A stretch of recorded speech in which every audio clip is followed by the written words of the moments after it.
ಅಂತ ಅನೇಕ ನಾವು ಹುಡುಕಿ ಹೇಳ್ಬೋದು ನಿಮಗೆ. ಅಂದರೆ ಇಲ್ಲಿ ಉದ್ದೇಶ ಏನಪ್ಪ ಅಂದ್ರೆ ಹೇಳೋ ಉದ್ದೇಶ ಅಂತ ಸ್ವತಃ ತಮ್ಮ ಪಕ್ಷ ಕಾಂಗ್ರೆಸ್, ಅದರಲ್ಲೂ ರಾಹುಲ್ ಗಾಂಧಿಯವ್ರ ಕನಸು ಇದು ಸಮೀಕ್ಷೆ ಆಗಬೇಕಂತ, ಜಾತಿ ಸಮೀಕ್ಷೆ. ಈಗ ತೆಲಂಗಾಣದಲ್ಲಿ ಆಗ್ಯದ ಇಂಥದ್ದು, ಬಿಹಾರದಲ್ಲೂ ಆಗ್ಯದ, ಅಲ್ಲಿ ನಿತೀಶ್ ಕುಮಾರ್ ಅವ್ರು ಮಾಡಿದ್ದಾರೆ. ಇದು ಈಗ ಮಾಡ್ತಾ ಇದ್ದಾರೆ. ಈಗ ಕಾಂತರಾಜ್ ವರದಿ ಬಂದಿತ್ತದು, ಅದೇನೋ ಅನ್ಸೈಂಟಿಫಿಕ್ ಅದು ಇದು ಅಂತೇಳಿ ಗಾಳ ಗೋಪಾಳ ಮಾಡಿ ಮನೆ ಕಳಿಸಿಬಿಟ್ರು ಅದನ್ನು.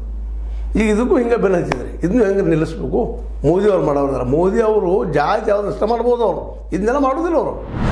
ಯಾಕಂದ್ರೆ ಈ ದೇಶದ ಹುರುಳು ಗೊತ್ತಾಗುತ್ತೆ ಆನ್ ರೆಕಾರ್ಡು, ಎಷ್ಟು ಬಡವರು ಇದ್ದಾರಪ್ಪ, ಏನು ಪರಿಸ್ಥಿತಿ ಐತಿ, ಇವ್ರು ಗಳಿಸ್ತಾರೆ, ಇವ್ರು ಉದ್ಯೋಗ ಏನದವ ಎಲ್ಲ ಸ್ಪಷ್ಟ ಬಂದುಬಿಡುತ್ತದೆ. ಅದು ಬರೋದು ನಮ್ಮ ರಾಜಕಾರಣಿಗಳು ಬೇಕಾಗಿಲ್ಲ. ಯಾಕಂದರೆ ಈ ದೇಶದ ಶಕ್ತಿ ಗೊತ್ತಾಗ್ಬಿಡುತ್ತೆ ಜನರಿಗೆಲ್ಲ. ಮತ್ತು ನೀವೇನು ಮಾಡ್ತಾಯಿದ್ದೀವಿ ಸರ್ಕಾರಗಳು ಅಂದರೆ 40% ಕೆಲಸ ರೀ, ರೋಡ್ ಮಾಡ್ತಾ ಇರ್ತೇವೆ 40%, ಮತ್ತೆ ತರಿಸ್ತೀವಿ 40%, ಅದಕ್ಕೆ 80 ಅಂತಾರೆ ಈಗ ಬಿ ಜೆ ಪಿಗರು, ಇವ್ರಿಗೆ ಕಾಂಗ್ರೆಸ್ ಅವ್ರಿಗೆ. ಎರಡೂ ಪಕ್ಷ ಅವರೇ,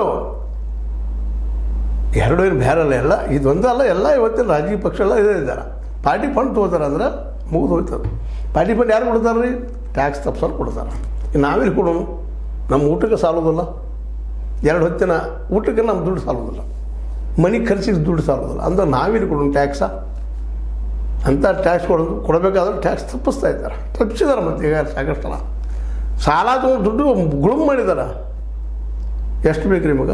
16-17 ಲಕ್ಷ ಕೋಟಿ ರೂಪಾಯಿಗಳನ್ನ ಈ ಕಾರ್ಪೊರೇಟ್ಗಳೆಲ್ಲ ಬ್ಯಾಂಕ್ಗಳಿಂದ ರಿನಾ ಮಾಡ್ಕೊಂಡಿದ್ದಾರೆ.